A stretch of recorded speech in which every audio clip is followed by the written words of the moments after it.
Welcome to Cheater Confessions. Let's get started with today's story. We had dinner before the company party. That part stuck with me more than I expected. It wasn't planned as anything special, just a place a few blocks from the hotel, dim lighting, quiet music, the kind of restaurant where people talk low and don't stay too long. I picked it because it was convenient. Skyler, my wife of 5 years, didn't complain. That was the first thing that felt off. She usually had opinions about the place, the menu, the lighting, the crowd. That night, she just said, "This is fine," and sat down across from me like she was already somewhere else. "You're quiet," I said, picking up the menu. "Just tired," she replied, not looking up. "Long day," I nodded. "Same." A waiter came, took our order. She asked for a glass of wine, then another one before the first even arrived. I watched that. Didn't say anything. Her phone lit up on the table. She glanced at it quickly, then flipped it face down. "Work?" I asked. "Yeah," she said, too fast. "Something like that." I let it sit there between us for a second. "Something like that?" She gave a small smile. "You're interrogating me now?" "Just asking." She leaned back in her chair. "It's nothing, Dale. Relax." That word stayed with me. Relax. I wasn't tense. Not yet. Our food came. We ate in silence for a few minutes. She barely touched hers, kept checking her phone when she thought I wasn't looking. At one point, it buzzed again. I saw the screen for half a second before she turned it away. No name saved, just a number I didn't recognize. She typed quickly, then locked it again. "You in a hurry to get somewhere?" I asked. She took a sip of wine. "It's your company party, isn't it?" "Yeah, that's why I'm asking." She met my eyes then, held it for a second too long. "Let's just go, okay? I don't want to be late." We paid and left. Outside, the air was cold. She stepped ahead of me, already walking toward the hotel like she knew exactly where she needed to be. I followed, watching her. Red dress, different than what she usually wore. Not for me, not for a random Thursday. I didn't ask about it. Not yet. The party was already loud when we walked in. Music, voices, glasses clinking, everything layered on top of each other. The company logo was projected on the wall, people taking photos in front of it like it meant something. Skyler slipped into that environment too easily. "Let's not stay too long," she said, adjusting her dress. "Sure," I replied. "I'll grab us drinks." She nodded, already scanning the room. I walked to the bar, nodding to a few people along the way. A couple of quick exchanges. Nothing that mattered. I picked up 2 drinks and turned back. She wasn't there. That didn't mean anything yet. People move around at these things. They find familiar faces, better conversations. I took a few steps forward, looking past shoulders, between groups. That's when I saw her, far side of the room, near one of the high tables. She was standing with a man I recognized but didn't know personally. Victor Bennett, senior consultant, always around, never someone I had reason to talk to. He stood too close. That was the first thing. Then I slowed down. Not on purpose. My body just did it. There's a moment before something goes wrong where everything sharpens. I could hear the music clearer, see the way his hand moved. It went to her waist, not hesitant, not testing, like it had been there before. Then he leaned in and kissed her. Clean, direct. And she didn't stop him. She leaned into it. That part matters. People noticed. A couple standing nearby went quiet. Someone laughed, then cut it off halfway. A man next to me turned his head, then turned it back fast like he'd seen something he shouldn't. No one said anything. They didn't need to. The room shifted, not loudly, but enough. Attention moved, not just to them, to me. I felt it without looking. The expectation. This is where I'm supposed to move. Say something, do something, make it real. I stood there holding 2 drinks, watching my wife kiss another man at my company party. In that moment, I already knew. My marriage was over. I didn't move. I didn't call her name. I didn't drop the glass. I wasn't going to fight for a woman who had already chosen someone else. I just watched. Waited. She pulled back first, smiling at him like it was normal, like nothing needed to be explained. That's when she saw me. Her expression changed. Not guilt, surprise, like she had forgotten I was even there. Her eyes dropped to the drinks in my hands. "Hey," she started, taking a small step toward me. "Can you just—" I gave a short nod, cutting her off without a word. Then I turned and walked back toward the bar. Behind me, the music got louder. People started talking again, but not like before. I set one of the drinks down and kept the other, taking a slow sip, letting the noise settle around me again. It didn't settle the same. You could feel it. Conversations restarting a little too carefully. People laughing half a second late, eyes moving, then snapping away when they met mine. Silence spreads faster than shouting. That's what I realized standing there. Dale, I turned. Michael Carter from my department. Good guy. Not built for situations like this. You all right? He asked, voice tight. I'm fine, I said. He nodded too fast. Yeah, of course, yeah. He didn't finish. Just stood there for a second like he wanted to say more, then gave up and walked off. I watched him go. Then I looked back across the room. Skyler was still there, still near Victor Bennett, talking, smiling, like nothing had happened. Like I wasn't standing 30 feet away at all. That told me more than the kiss. If it was a mistake, she would have come to me immediately, pulled me aside, said something, anything to control the damage. She didn't. She stayed. I took another sip. A few minutes later, she walked over. Slow steps, measured, like she was trying to read the room and me at the same time. Dale, she said quietly, stopping just short of arm's reach. Can we talk? Not here, I replied. Her jaw tightened slightly. You're just going to stand here like nothing happened? I looked at her. Really looked this time. You seem comfortable, I said. No reason to interrupt that. That's not fair. What part? She glanced around. People weren't staring directly, but they were listening, waiting. It didn't look the way you think, she said. It looked exactly how it happened. She exhaled slowly. You're making this worse. I let that sit there for a second. Then I stepped closer. Not aggressive. Just enough so she had to focus on me. You already did the worst part, I said. In public. She didn't answer. For a moment, neither of us spoke. Then I handed her my drink. She hesitated before taking it. Enjoy the party, I added. I turned and walked away again. This time, I didn't look back. Because I already knew. This wasn't something that just started tonight. I stayed another hour. Not because I wanted to, but because leaving too fast would have made me part of the show. I wasn't going to give anyone that. I moved through the room slowly, talked when I had to, nodded when I didn't. People adjusted around me like I was something fragile. I wasn't.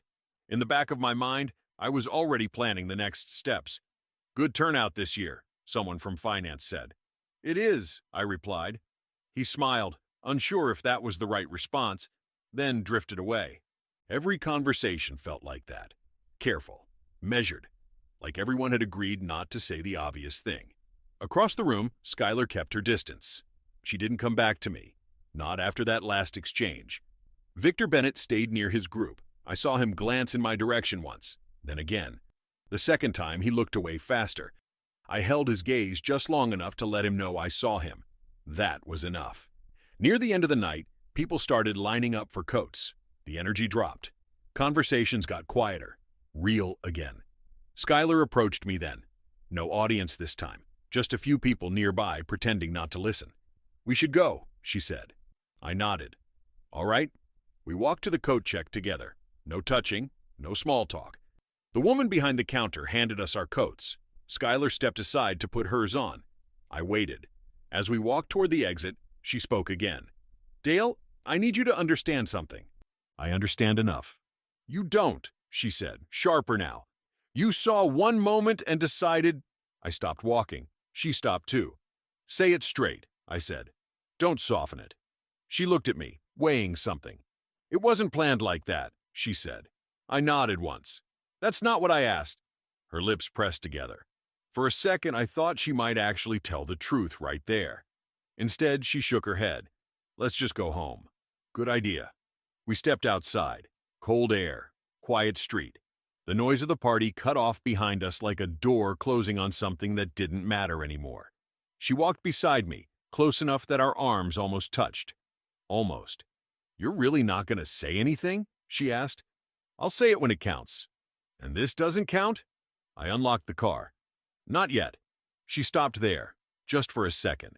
I got in, closed the door, started the engine, left her standing there, and drove off. I didn't look back. My phone started ringing before I hit the second light. Skyler. I let it ring. It rang again, then again. I didn't answer. By the time I got home, the calls had stopped. I walked in, took off my jacket, and sat on the couch. No lights, no noise, just quiet. About 10 minutes later, the door opened hard. Her heels hit the floor fast, uneven. "What's wrong with you?" she said, walking straight toward me. "You left me there? You just drove off?" I looked at her. "Yes." She blinked, like she wasn't expecting that. "Are you serious right now?" "Completely." "You embarrassed me," she snapped. "Do you have any idea how that looked?" I stood up slowly. "You kissed my coworker," I said. She froze for half a second, then pushed through it. "It wasn't like that." "Then explain it," I said. "Clearly." She exhaled, frustrated. "Things just got out of hand." "No," I cut in. "That wasn't out of hand. That was practiced." Her eyes sharpened. "You don't know that." "I know what I saw." Silence. "How long?" I asked. She didn't answer. "How long, Skyler?" She looked away. "Why does that matter right now?" "Because it tells me if this was one bad decision or a pattern." Another pause, then quieter. "A few months." I nodded once. "Okay." "Okay?" she repeated. "That's all you have to say?" "What do you want?" "Yelling?" "I want you to act like this matters." "It mattered the second it started," I said. "Not just tonight." She laughed once, short, sharp. "You weren't exactly present either, Dale. There it is. You checked out months ago. Work, routines, everything felt the same. I felt invisible. And that justifies this?"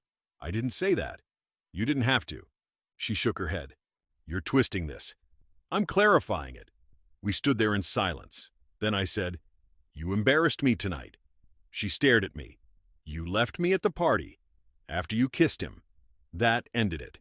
Not the conversation, the argument. There was nothing left to explain. "We're not solving this tonight," I said. "From here on, we do it my way." She didn't answer. I went back to the couch, and that's where I slept. Not because she asked, because I chose it. Choice mattered now. In the morning, Skyler acted like nothing had broken. Coffee ready, toast on a plate, a quiet "good morning" like we were testing a script.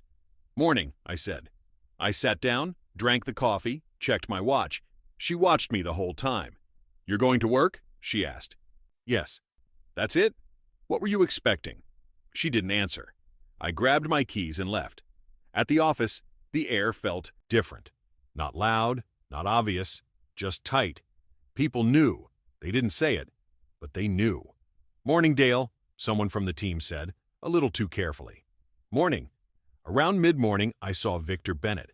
Different hallway, different direction. He noticed me at the same time, paused, then pretended to check his phone and turned the other way. I almost smiled.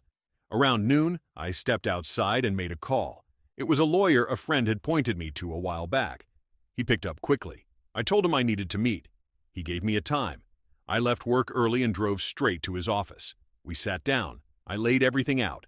Facts, timeline, no emotion. He listened, took notes, then nodded. "We can move forward," he said. That was all I needed. While I was still sitting in his office, my phone buzzed. Skyler. Then again. I let it ring. A message came through. Not dramatic, just controlled. She said we needed to talk, that I couldn't shut her out like this. I read it once, didn't reply. That evening I went home at the usual time. She was already there, sitting at the table, waiting. "Are you leaving me?" she asked the second I walked in. I set my keys down and took off my jacket. I looked at her but didn't say anything. Then I walked past her and into the bedroom, closing the door behind me. I pulled out a suitcase and started packing. A few minutes later, I walked back out. She was still there, same spot, watching. "You're really leaving?" she asked again. "Yes." She stepped closer. "You're just going to walk out without deciding anything?" "I already decided one thing," I said. "I'm not staying in a situation I don't control." Her eyes narrowed. "Control? That's what this is about for you?" "No," I said. "Clarity." I walked past her, but she grabbed my arm. "Dale, wait." I stopped, looked down at her hand, then back at her. "You don't get to slow this down now," I said calmly. "You had months before this." She let go. I left. I stayed with a friend across town. Quiet place, no shared history, no questions I didn't want to answer. For the first 2 days, Skyler called constantly. Then the messages started. Apologies, explanations, fragments of memories. She wrote about trips we took, things we said years ago, promises we made when everything was easy. I read every message, didn't answer a single one. I moved fast, took my name off the lease, moved money into my own account, filed everything, clean, final. 3 days later, she got served. My phone rang immediately. I answered this time. "What is this?" she said, voice shaking. "You're divorcing me?" "Yes." "How can you do this? You did it first." "I made a mistake." "You made a series of decisions," I said. "You're ruining our marriage." "You ended it the moment you started seeing someone else." She started crying, then talking over herself, then angry again. Blame, regret, confusion, all at once. "We can fix this," she said. "We can try again." "No," I said. Silence. "You're really doing this?" "Yes." I hung up. Later that day, she came to my office. She was at the reception desk asking for me, insisting on seeing me. Security called up to let me know she was there. I went down myself.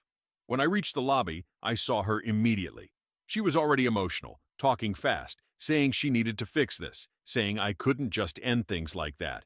I stopped in front of her and listened without interrupting. When she finished, I looked at security and said, "Please escort her out." Her face changed instantly. "What are you doing?" she asked. "There's nothing to discuss here," I said. Security stepped in and guided her back toward the entrance. She resisted, raising her voice as they walked her out, saying I was ruining everything, that I was destroying our marriage, that I couldn't do this to her. I didn't respond. I just turned and went back upstairs. After that, the divorce became procedural. Lawyers handled most of it. Paperwork replaced conversations. She fought it at first, but slowly stopped. By the end, there was nothing left to argue over, just signatures and distance. She became quieter after everything was finalized. Not angry anymore, just distant. Outside the legal process, her life started to shrink. Friends who once called regularly began to drift away.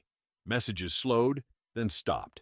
At first, she tried to maintain appearances, but even that faded when she realized no one was really responding the same way anymore. Eventually, she moved back in with her parents. What she said was temporarily, but nothing about it felt temporary. Boxes replaced furniture. Routines disappeared. The life she had built outside of that marriage slowly dissolved into something smaller and quieter. For me, things didn't expand the way people expected either. There was no dramatic restart, no sudden reinvention, just structure, work, routine, silence that finally felt like mine. I moved to a different company, different office, different faces, different rhythm. It wasn't an escape, just a clean break in direction. People stopped treating me like part of a story they needed to talk about. The questions faded. The looks stopped. Even the version of me that existed in other people's conversations eventually disappeared. What remained was simple. No explanations, no noise, no performance of anything that wasn't real, just space. She kissed another man at the company party. I didn't react the way people expected. I didn't break. I didn't fight for something that had already stepped away from me. I didn't turn it into a scene. I chose not to make it mine, and I didn't look back. Thank you for watching.